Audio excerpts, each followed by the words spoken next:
he complimented me. He thanked me for the immediate response we had. He told me how much he appreciated it, said he was extremely happy with what was going on. This is not about whether anything having to do with our disagreements politically. This is about saving people's lives, homes, and businesses. That's what this is about. And so I've talked to him 4 or 5 times already. And it's not a matter of my disagreements with him on other items.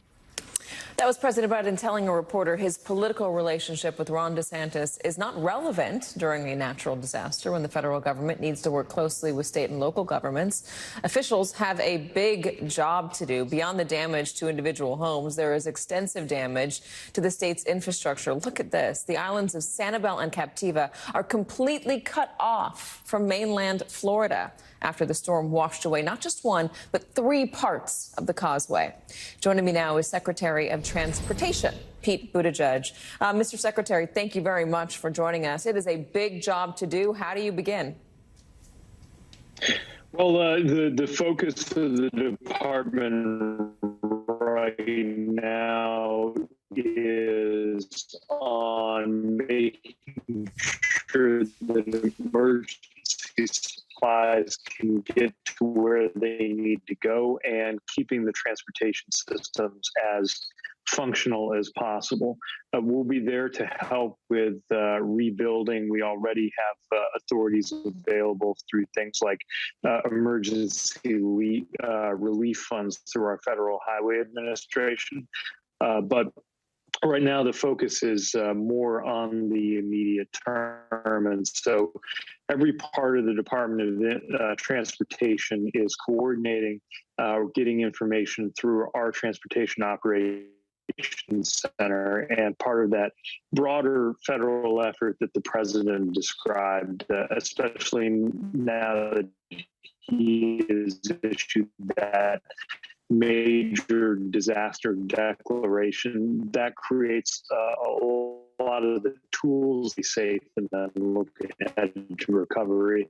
And of course, a lot of folks remaining in the path of the storm that we're trying to help prepare and then be ready to help out. You have a very slow connection. So while you're not speaking slowly, Mr. Secretary, your connection is making it sound like you're speaking quite slowly. So thank you for dealing with that with us, everyone out there. When you look at the just focusing on the islands like Sanibel, they're completely cut off from the mainland, which means that they can't get those power crews over those roads to get over to that island to start trying to restore power there. So how do you do that? How do you get the crews over? Do you start carting them over by boat? Is that the solution? So that'll be up to local emergency response leadership and authorities, but there is a situation now where you have a lot of people who are isolated. The causeway, the bridges that are obviously not usable right now, and we're still standing by for some damage assessments in areas that folks haven't been able to get to yet. So right now, the most important thing is to not try to go out if you don't know if there is a safe route to get to where you need to be, while meanwhile emergency authorities will use whatever means of transportation are available to them to get supplies and personnel where they need to be. Of course, we'll continue to be ready to help in any way that we can. What about the airports? When should we see those reopening?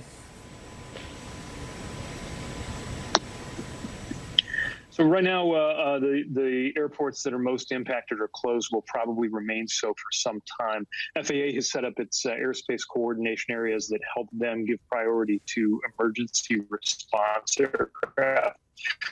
Also, notably, restrictions on non-emergency drone operations has become more of an issue with emergencies in recent years. Sometimes people want to fly recreational commercial drones to get imagery of what's happening. We're asking everybody not to do that until you hear that it's clear, because we really need to reserve that airspace for low-flying aircraft and drones that are being used by emergency response personnel. So FAA will continue to and work with the airports to get them back up and running as soon as they safely can. There are mobile resources that can substitute for towers that the FAA has, but we still need to get the damage assessments to understand what's happened to other pieces of critical equipment like the instrument landing system elements and components that are on and around these runways, and still getting information about the extent of the damage right now.